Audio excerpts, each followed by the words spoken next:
నమస్తే, welcome to special drive. ఆయన IAS అధికారి. తెలుగు రాష్ట్రాల్లో ఆయన మీద ఉన్న అవినీతి ఆరోపణలు మరెవరిపైనా లేవు. ఆ అధికారే తెలంగాణ కేడర్ ఐఏఎస్ అధికారి నవీన్ మిట్టల్. తెలంగాణలో ప్రభుత్వం మారటంతో నవీన్ మిట్టల్ అవినీతి పుట్టలను వివిధ పక్షాల నేతలు బయటకు తీసుకువస్తున్నారు. ప్రభుత్వ భూములను అక్రమార్కులకు కట్టబెట్టి వేల కోట్ల రూపాయలు నొక్కేశారన్నది నవీన్ మిట్టల్పై ఉన్న ఆరోపణ. నవీన్ మిట్టల్పై గతంలో ప్రస్తుత ముఖ్యమంత్రి రేవంత్ సహా పలువురు కాంగ్రెస్ నేతలు తీవ్ర ఆరోపణలు చేశారు. ఇప్పుడు అదే రేవంత్ ముఖ్యమంత్రి అయ్యారు. భట్టి విక్రమార్క ఉప ముఖ్యమంత్రిగా ఉన్నారు. మరి నవీన్ మిట్టల్పై రేవంత్ చర్యలు తీసుకుంటారా? ఇప్పటిదాకా రేవంత్ ఎందుకు మౌనం వహించారు?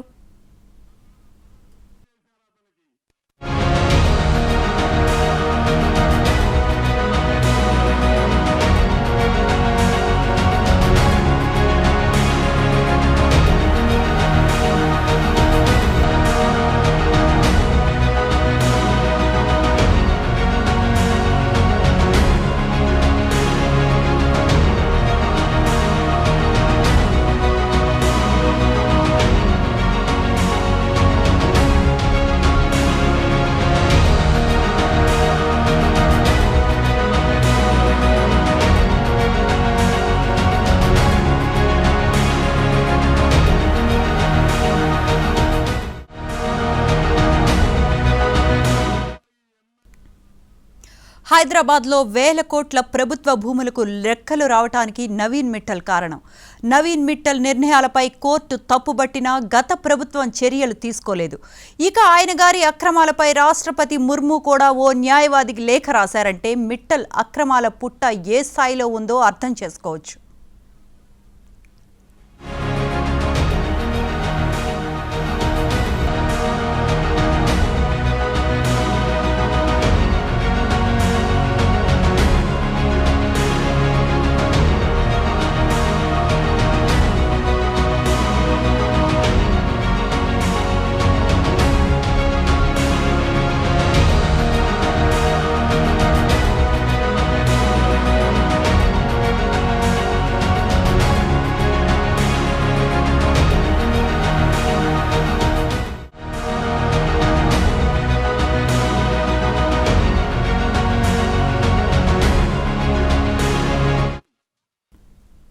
మిట్టల్ అక్రమాలు, అవినీతి పుట్టపై మహాన్యూస్ ఎక్స్క్లూజివ్ ఆధారాలు సంపాదించింది.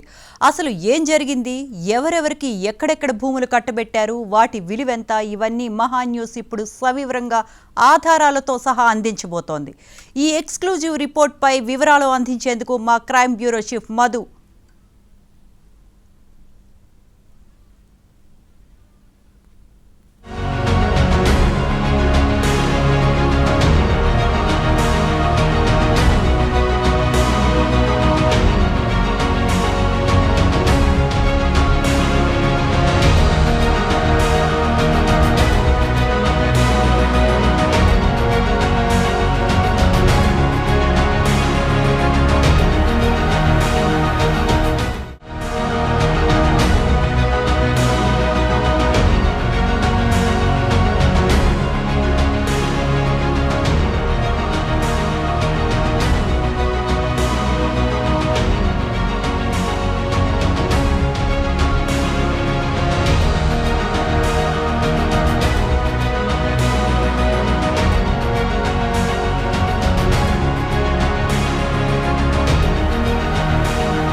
ఇదంతా ఇది ఓన్లీ మధు పేరు ఒక్క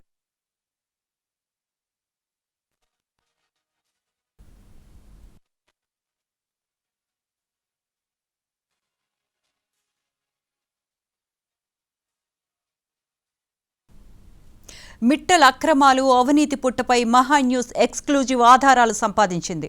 అసలు ఏం జరిగింది, ఎవరెవరికి ఎక్కడ భూములు కట్టబెట్టారు, వాటి విలువెంత, ఇవన్నీ మహా న్యూస్ ఇప్పుడు సవివరంగా ఆధారాలతో సహా అందించబోతోంది.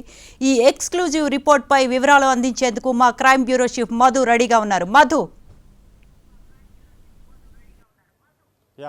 మొత్తానికైతే హైదరాబాద్ చుట్టూ అంటే హైదరాబాద్ 4 దిక్కులా కూడా ప్రభుత్వ భూములలో అక్రమాలు.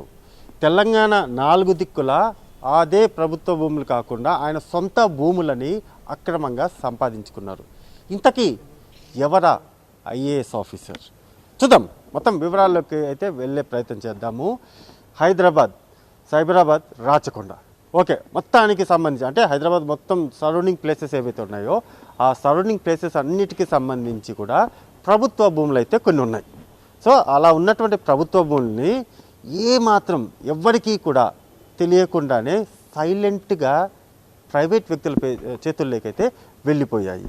ఎలా వెళ్ళాయి, ఎవరు అనుమతించారు అంటే ఎవరైతే అనుమతి ఇవ్వకూడని పర్సనే అనుమతి ఇచ్చేశాడు. ఆయన పేరే Naveen Mittal IAS. Right now ఆయన చేసినటువంటి సంతకాలు ఏవైతే ఉన్నాయో, ఆయన చేయకూడని సంతకాలు ఏవైతే ఉన్నాయో, ఆయన చేయకూడని సంతకాలను ఎక్కడైతే చేశాడో అదే కార్యాలయంలో రైట్ నౌ మనం ఉన్నాం. చూడవచ్చు, office of the chief commissioner of land administration.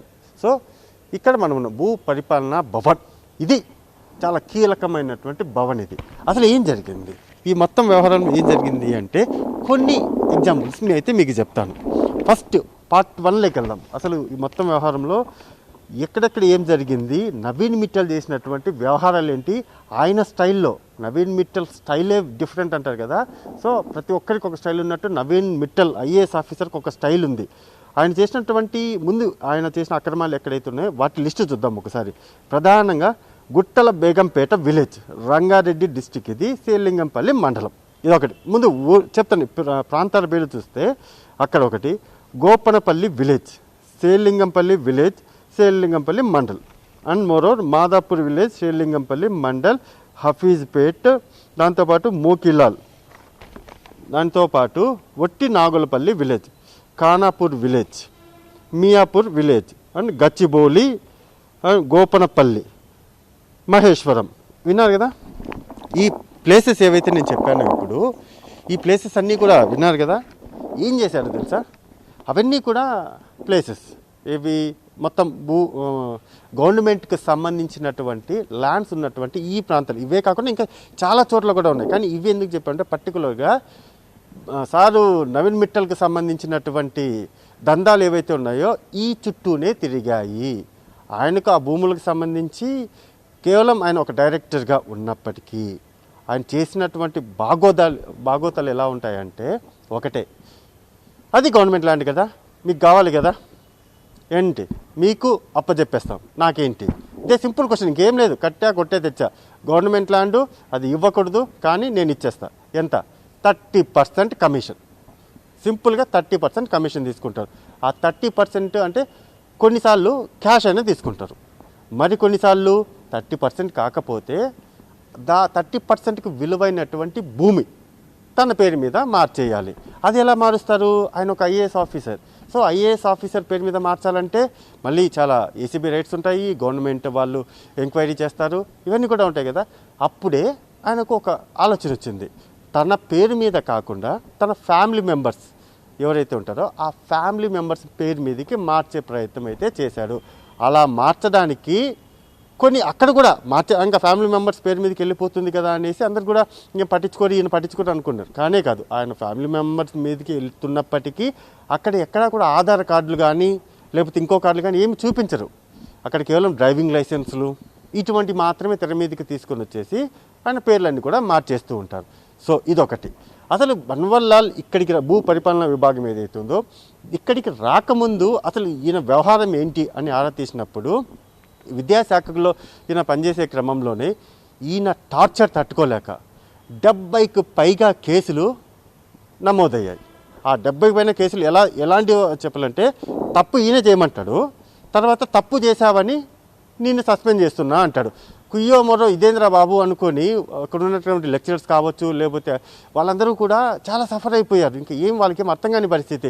మీరే చెప్పారు, మళ్ళీ మీరే ఇలా చేస్తున్నారు ఏంటి అని ఎవరి దగ్గరికైనా వెళ్ళి సార్ మీరు నన్ను సస్పెండ్ చేశారు, అలా చేయొద్దు సార్ అంటే అప్పుడు కొంతమంది మీడియేటర్లు రంగంలోకి దిగుతారు. వాళ్ళు దిగేం చెప్తారు, సరే సార్ అలా జరిగింది కదా, ఇంకా అలా కాదు, ఇంకా మొత్తానికి చేసేసుకుంటాము, ఒక 5 లక్షలు 10 లక్షలు ఇలా సో మాట్లాడుకోవడం, ఒప్పందాలు మాట్లాడుకోవడం.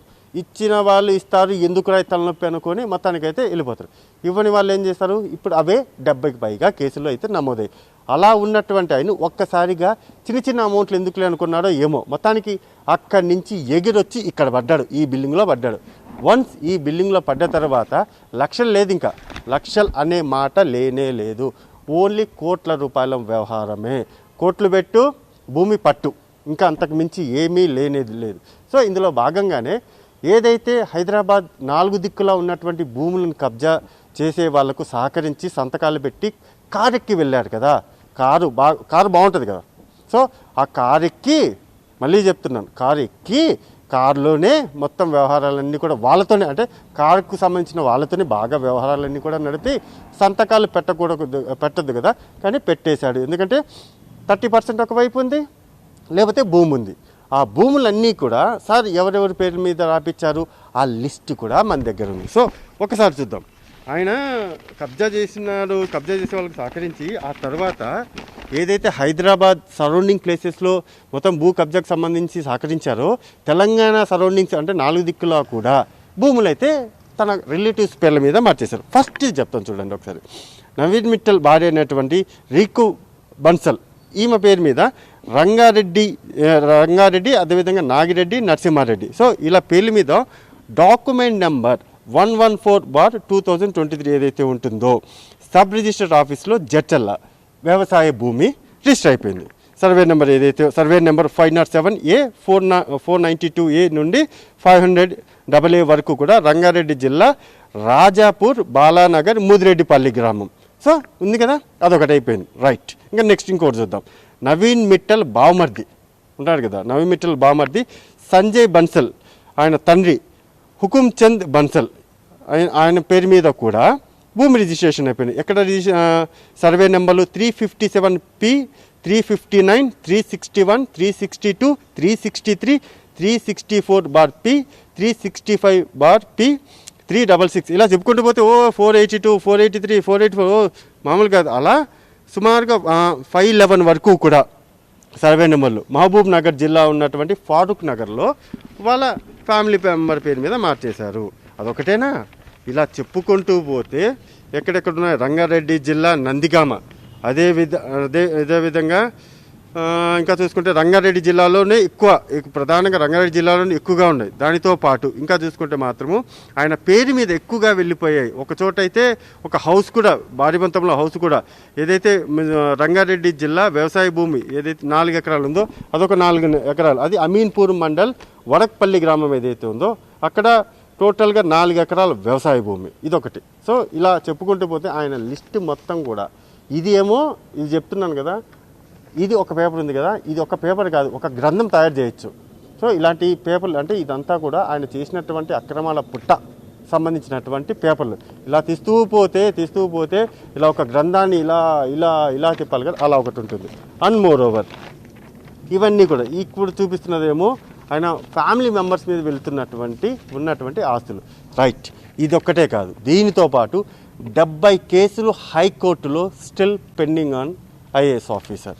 ఎందుకు ఈ నవీన్ మిట్టల్ ఏంటి, ఈయనకు ఇన్ని రోజుల పాటు ఇంత అక్రమాలు పాల్పడినా సరే ఎవరు ఎందుకు యాక్షన్ తీసుకోలేదు అంటే, ఈయన ఇన్ని సంవత్సరాల పాటు కారులో ప్రయాణించారు. కారులో ప్రయాణించడమే కాకుండా అదే కారుకు అధికారి అయినటువంటి మెయిన్ లీడర్స్ ఎవరైతే ఉంటారో ఆ మెయిన్ లీడర్స్లో ఒక లీడర్కు హాయ్ బాయ్ అనుకునేటటువంటి అంత క్లోజ్ ఉన్నటువంటి ఐఏఎస్ ఆఫీసర్ అండ్ మోర్ ఆ అధికార పార్టీకి సంబంధించినటువంటి నాయకుడు. సో వాళ్ళిద్దరూ కలిసే ఇదంతా కూడా చేశారా అండ్ మోర్. ఇదొకటి. ఇంకా కొంత కీలకమైనటువంటి విషయం అంటే, అధికారంలో ఉన్న ఎంపీ అయినా సరే, అధికారం పార్టీలో ఉన్నటువంటి ఎంపీ అయినా ఎమ్మెల్యే అయినా సరే, కమిషన్ మాత్రం ఇవ్వాల్సిందే. అందులో ఎటువంటి మొహమాటం లేదు, అందులో ఎటువంటి డౌటు లేదు. కమిషన్ మాత్రం ముట్ట చెప్పాల్సిందే. కమిషన్ ముట్ట చెబితేనే పని. కానీ ఎవరైతే టాప్ పీపుల్స్ ఉంటారో వాళ్ళు మాత్రం చెబితే మాత్రం ఎక్కడ ఏముండదు. ఇటువంటి కమిషన్స్ కానీ ఇటువంటి వ్యవహారాలు కానీ ఏముండవు. కేవలం పని చెప్తే వాళ్ళు చెప్తే వాళ్ళ నుంచి ఫోన్ వస్తే మాత్రం పని అయిపోతుంది. వాళ్ళు కాకుండా ఇంకా ఎవరైనా ఎంపీ అయినా లేకపోతే ఎమ్మెల్యే అయినా సరే ఫోన్ చేస్తే మీకింత మాకింత, ఓన్లీ 30%. ఇంకా ఆర్గ్యుమెంట్లు కానీ లేకపోతే డిస్కషన్ కానీ డిస్కౌంట్లు కానీ ఏమీ ఉండవు. సో అటువంటి వ్యవహారాలను ఇన్ని రోజుల పాటు ఇప్పుడు ఈయన సచివాలయానికి అయితే ఇప్పుడు షిఫ్ట్ అయ్యారు. అక్కడికి వచ్చేటటువంటి ప్రజలు ఎవరైతే ఉన్నారో ఆ ప్రజల దగ్గరికి వచ్చేటటువంటి సమస్యలు అవన్నీ కూడా చూస్తున్నారు. మరి ఎందుకని గవర్నమెంట్ కూడా చేంజ్ అయింది, ఎందుకని కాంగ్రెస్ గవర్నమెంట్ సైలెంట్గా ఉంది అనే దాని వెనుక ఉన్నాయి రీజన్స్ అయితే లేకపోలేదు. ఒక పప్పాల పుట్టను పగలకొట్టాలి అంటే ముందుగా ఒక్కసారిగా పగలకొట్టకూడదు. కావాల్సినటువంటి వాటన్నిటిని కూడా సేకరించే పనిలో ఏమన్నా ఉన్నారా అనే డౌట్ కూడా లేకపోలేదు. ఎందుకంటే తెలంగాణ గవర్నమెంట్లో ఇప్పుడున్నటువంటి మెయిన్ సర్కిల్స్లో ఇదే చర్చ జరుగుతుంది. మొత్తం ఐఏఎస్ ఆఫీసర్లు కావచ్చు, వాళ్ళలో కొంతమంది కీలకంగా ఉన్నప్పటికీ ఫస్ట్ నవీన్ మిట్టల్ దగ్గర నుంచే మనం మొదలుపెట్టాం కాబట్టి, సో నవీన్ మిట్టల్ దగ్గర ఆయన ఇంత చేసినా సరే ఎందుకని సీఎం రేవంత్ రెడ్డి సైలెంట్గా ఉన్నారు అంటే సైలెన్స్ బికమ్ మోర్ వైలెంట్ అన్నట్టుగానే ఇప్పుడు రేవంత్ రెడ్డి ఇంత సైలెంట్గా ఉన్నారో డెఫినెట్గా అంత వైలెంట్గా విచారణ వ్యవహారాలు కేసులు ఉండబోతున్నాయా అనేది కూడా ఇక్కడ చూడాల్సినటువంటి విషయం. సో ఈ నేపథ్యంలోనే రానున్న రోజుల్లో ఈ మొత్తం వ్యవహారాల చిట్టా ఏదైతే ఉందో నవీన్ మిట్టల్కి సంబంధించినటువంటి బండారం మొత్తం బయటపడే రోజులు దగ్గర పడ్డాయని తెలుస్తుంది. మెయిన్ బాధితులు కొంతమంది ఉన్నారు. కొంతమంది అయితే సూసైడ్ అటెంప్ట్స్ చేయడానికి కూడా ప్రయత్నాలు చేశారు. ఎప్పుడైతే ఈయన విద్యాశాఖలో పనిచేసినప్పుడు అక్కడ చాలా ఇంకా సూసైడ్ చేసుకోవడం ఒక్కటే అన్నట్టుగానే వ్యవహారం అంతా కూడా సాగింది. అది ఒకవైపు సాగుతుంటే ఈ భూమి వ్యవహారాలకు సంబంధించి గవర్నమెంట్ భూముల్ని అసలు గవర్నమెంట్ భూమి అంటే చాలు సార్ ఈ గవర్నమెంట్ భూమి మాకు కావాలని చెప్పి దగ్గరికి వస్తే చాలు, ఇంకా ఏ మాత్రం ఉండవు. కాగితాలు రెడీ అయిపోతాయి, సంతకాలు రెడీ అయిపోతాయి, పర్మిషన్లు రెడీ అయిపోతాయి, అన్నీ రెడీ అయిపోతాయి. మరి ఈయన ఒక్కడి వల్లే పని అవుతుందా? నవీన్ మిట్టల్ ఐఏఎస్ ఆఫీసర్ వల్లే ఒకటే పని అవుతుందా? కానే కాదు.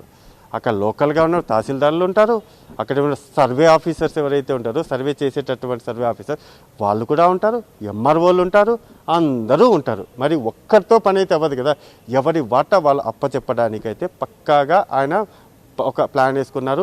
ఇదిగో ఇది నీది, ఇది నాది, ఇది నీది, సో అన్నట్టుగా చేశారు. కానీ ఎవరికీ కూడా ఇప్పటి వరకు ఎక్కడ చిన్న ఇన్ఫో కూడా దొరకకుండా కథ అంతా కూడా నడుపుతూ అయితే వచ్చాడు. కానీ మొత్తానికి వ్యవహారం అంతా కూడా బయటకు వచ్చింది. ప్రభుత్వం మారిపోవడం ఆలస్యం, మొత్తం పునాదులన్నీ కూడా కదులుతున్నాయని అయితే చెప్పవచ్చు.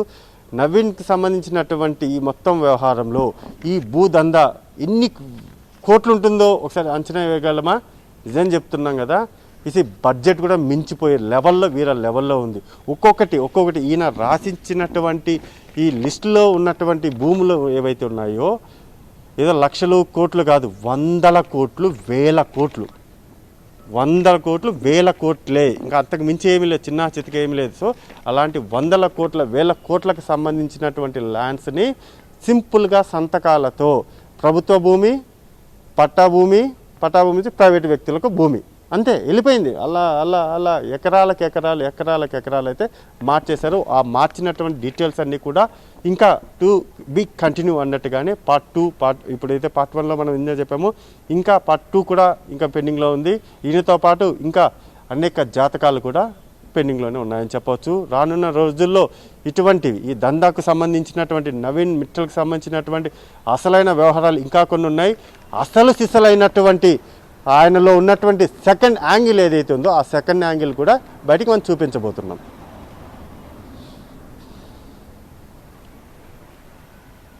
Right, thank you Madhu.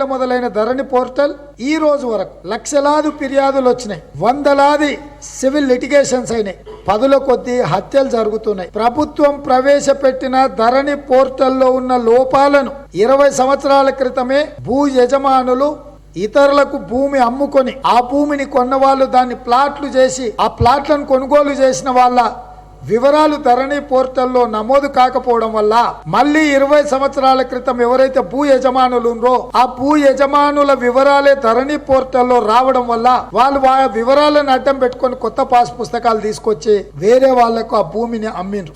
Outer ring రోడ్డులో భూమి పోతుందని ఒకరి ఆత్మహత్య, పాత భూ యజమానులకు మళ్ళీ ధరణి పోర్టల్లో వివరాలు నమోదు చేయడం వల్ల ఇలాంటి చాలా వివాదాలు ఈరోజు ఈ రాష్ట్రంలో ఉన్నాయి. దీనికి కారణం కేసీఆర్ ఏమి చెప్తే అది సంతకం పెట్టే అధికారులు భూముల యొక్క వివరాలను గోల్మాల్ చేయడం ద్వారా నిన్న జరిగిన భూ హత్యలలో ధరణి పోర్టల్ పాత్ర, సోమేష్ కుమార్ నిర్ణయాల వల్ల జరిగిన హత్యలుగా బీహారీ గ్యాంగుల యొక్క పాత్ర ప్రస్ఫుటంగా కనిపిస్తుంది.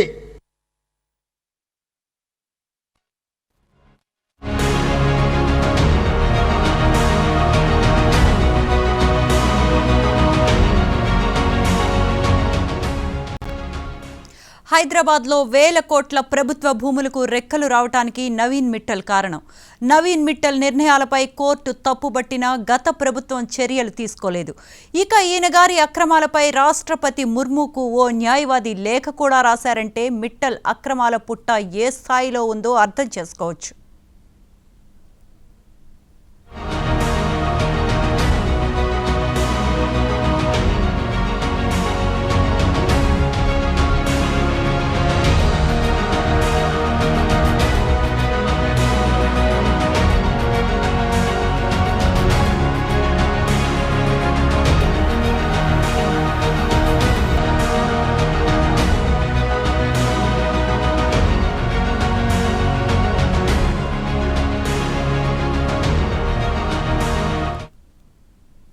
మిట్టల్ అక్రమాలు, అవినీతిపై మరింత సమాచారాన్ని మా ప్లానింగ్ ఎడిటర్ సురేష్ గారు అందిస్తారు. సురేష్ గారు, మీకు తెలుసు కాంగ్రెస్ ప్రభుత్వం అధికారంలోకి వస్తే ధరణిని మార్చి భూమాతగా మారుస్తాము ధరణిని అని చెప్పారు. ఎందుకంటే ఈ ధరణి పేరుతోటే మొత్తం మీద ఇంత ఎక్కడెక్కడైతే ప్రభుత్వ భూములు ఉన్నాయో ప్రభుత్వ భూమిని అన్యాక్రాంతం చేసి వాళ్ళ పేర్ల మీద మార్చుకొని ఆ రకంగా అందుకోసం అసలు ధరణిని ఏర్పాటు చేశారు. కాబట్టి ధరణిని రద్దు చేసి భూమాతను తీసుకొస్తామని చెప్పి ఎలక్షన్స్లో హామీ ఇచ్చారు. సరే, దానికి అనుగుణంగానే మొన్న సీఎం రేవంత్ రెడ్డి గారు తొలి సమావేశాన్ని రెవెన్యూ అధికారులతో నిర్వహించారు. దేని మీద? ధరణి మీదనే ప్రధానంగా ప్రత్యేక సమావేశాన్ని నిర్వహించారు. ఆ ధరణిలోనే ఇప్పుడు ఎవరైతే సీసీఎల్ఏ ఉన్నారో నవీన్ మిట్టల్ గారిని ఒక డైరెక్షన్ ఇచ్చారు. సీఎం గారు ఒక డైరెక్షన్ ఇచ్చారు. అసలు ధరణిలో ఎవరు దీన్ని మానిటర్ చేస్తున్నారు, ఎవరు హ్యాండిల్ చేస్తున్నారు, దీనికి ఎంత ఇదైంది, పారదర్శకత ఎందుకు లోపించింది, ఇదంతా కూడా భూములు ఇందుకు సంబంధించి పారదర్శకత ఎందుకు లోపించింది, ఈ డేటా సెక్యూర్గా ఉంటుందా, లేకపోతే ఈ డేటాని ఏమైనా వేరే వాళ్ళకి చేతులు మారే అవకాశం ఉందా, ఏంటి, దీనికి సంబంధించి మీరు సమగ్ర నివేదికను ఇవ్వండి, దాని మీద మళ్ళీ విచారణ జరిపి దాని మీద చర్యలు తీసుకుందాము అని చెప్పి సీఎం గారు స్పష్టమైన డైరెక్షన్, సీసీఎల్ఏ నవీన్ మిట్టల్ గారు రెవెన్యూ అధికారులు స్పష్టమైన డైరెక్షన్ ఇచ్చారు. ఆ మేరకే ఇప్పుడు వీళ్ళు రిపోర్ట్ చేయాలి.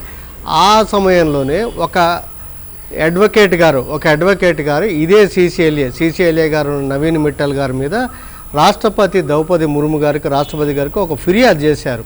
ఏంటంటే నవీన్ మిట్టల్ గారి మీద చర్య తీసుకోవాలి, ఆయన చేసిన ఇది కానీ ఐటీ పరంగా కానీ ఫెరా నిబంధనలు కానీ ఇది అంశాలన్నీ కూడా ఉల్లంఘించారు. తర్వాత ఇది తీసుకున్న చర్యలు ఆయన మీద ఇప్పుడు సీసీఎల్ఏగా గతంలో మరి ఎడ్యుకేషన్ డిపార్ట్మెంట్లో సంబంధించి దానికంటే కూడా ప్రధానంగా సీసీఎల్ఏగా ఆయన చేసిన దాని మీద సంబంధించి యాక్షన్ తీసుకోవాలి అని చెప్పి కోరుతూ ఒక రాష్ట్రపతి గారికి ఒక పిటిషన్ పంపడంతో ఇప్పుడు నవీన్ మిట్టల్ గారు సెంట్రిక్ అయ్యారు. మొత్తం వ్యవహారాన్ని కూడా నవీన్ మిట్టల్ గారు సెంట్రిక్ అయ్యారు. మీకు తెలుసు రెవెన్యూలో అత్యధిక పోస్ట్ ఏంటంటే CCLA, chief commissioner of land administration. వాస్తవంగా ఏంటంటే ఈ సీసీఎల్ఏనే నెక్స్ట్ సిఎస్ అవుతారు. మీరు గతంలో ట్రెండ్ చూసుకుంటే అంత సీనియారిటీ ఉన్న వాళ్ళకే సీసీఎల్ఏ బాధ్యతలు అనేది అప్పగిస్తారు. ఆ సీసీఎల్ఏ తర్వాత నెక్స్ట్ సిఎస్ అవుతారు కాబట్టి అంత సీనియారిటీ ఉన్న వాళ్ళకే అప్పగిస్తారు. కానీ ప్రభుత్వం మాత్రం గత జనవరిలో సీసీఎల్ అంటే ప్రిన్సిపల్ సెక్రటరీ రెవెన్యూగా మన నవీన్ మిట్టల్ గారు నియమిస్తూ ఫుల్ ఎఫ్ఏసి సపరేట్ అసలు యాక్చువల్ సీసీఎల్ అనేది చాలా టాప్ పోస్ట్ రెవెన్యూలో, ఆ రెవెన్యూ పోస్ట్ కూడా ఇన్ఛార్జ్ బాధ్యతలు ఫుల్ ఎఫ్ఏసి అన్నారు. నవీన్ మిట్టల్ గారిని ఫుల్ ఎఫ్ఏసి అని చెప్పారు. అయితే ఈ నవీన్ మిట్టల్ గారి మీద గతంలో అంటే ఆయన హైదరాబాద్ కలెక్టర్గా ఉన్నప్పుడు 2010లో ఎన్ఓసి జారీ చేశారు. అక్కడ మనకి నానల్ నగర్ అని చెప్పి అక్కడ దానికి సంబంధించి 5,600 దాదాపు చదరపు గజాలకు సంబంధించి ఎన్ఓసి ఇస్తే దాన్ని కోర్టు తప్పుబట్టింది, దాన్ని రద్దు చేసి 2017లో వీళ్ళ మీద యాక్షన్ తీసుకోమంది. ఇటీవల కూడా హైకోర్టు ఒక ప్రభుత్వానికి వివరణ అడిగింది, మీరు ఈ దీనికి సంబంధించి నవీన్ మిట్టల్ గారి మీద ఏం చర్య తీసుకుంటున్నారు అని చెప్పని అడిగారు. అయితే ఆ చర్య తీసుకోకపోయినా కానీ తీసుకోలేదు, కానీ ఇన్ఛార్జ్ బాధ్యతలోనే ప్రభుత్వం అలా కొనసాగించడమే, ఆ నేపథ్యంలోనే ఈ అడ్వకేట్ ఫిర్యాదు చేయడం అనేది మనకి పెద్ద ఇప్పుడు చర్చనీయాంశమై ఆయన సెంట్రిక్ అయ్యారు. సో ప్రభుత్వం మారింది కాబట్టి ఎక్కడెక్కడ ప్రభుత్వ భూములు లేకపోతే భూదాన్ భూములు, అసైన్మెంట్ భూములు అన్యాక్రాంతమయ్యాయి, రియల్టర్ల చేతుల్లోకి వెళ్ళాయి, వందలు వేల కోట్ల రూపాయల విలువ గల భూములు అనే దాని మీద ఒక్కొక్క అంశం ఒక్కొక్క విషయాలు ఇప్పుడే వెలుగులోకి వస్తున్నాయి.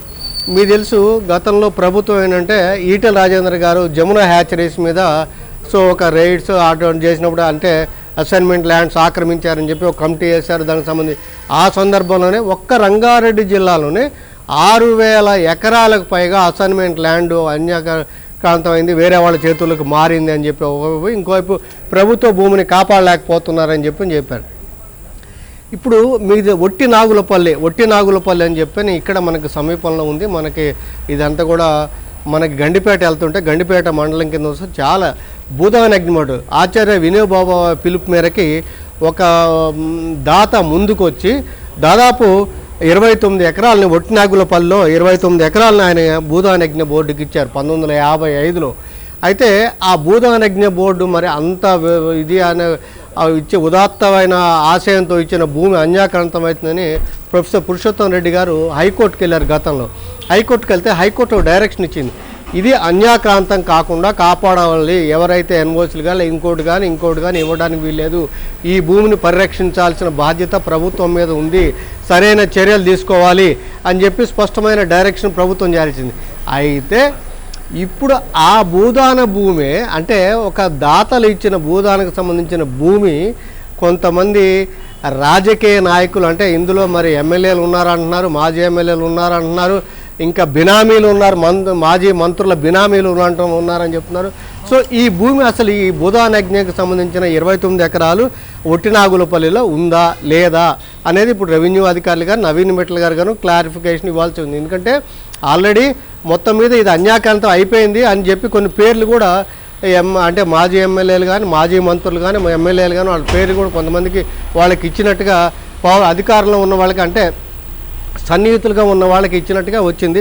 మరి దాని మీద మరి సీసీఎల్ఏ కానీ రెవెన్యూ అధికారులు కానీ రంగారెడ్డి జిల్లా కలెక్టర్ కానీ స్పష్టత ఇస్తే అసలు అది అన్యాక్రాంతం అయిందా లేదనే విషయం తెలిసే అవకాశం ఉంది. ఇక మీకు తెలుసు గుట్ట okay Sravanthi. Right, thank you Suresh గారు.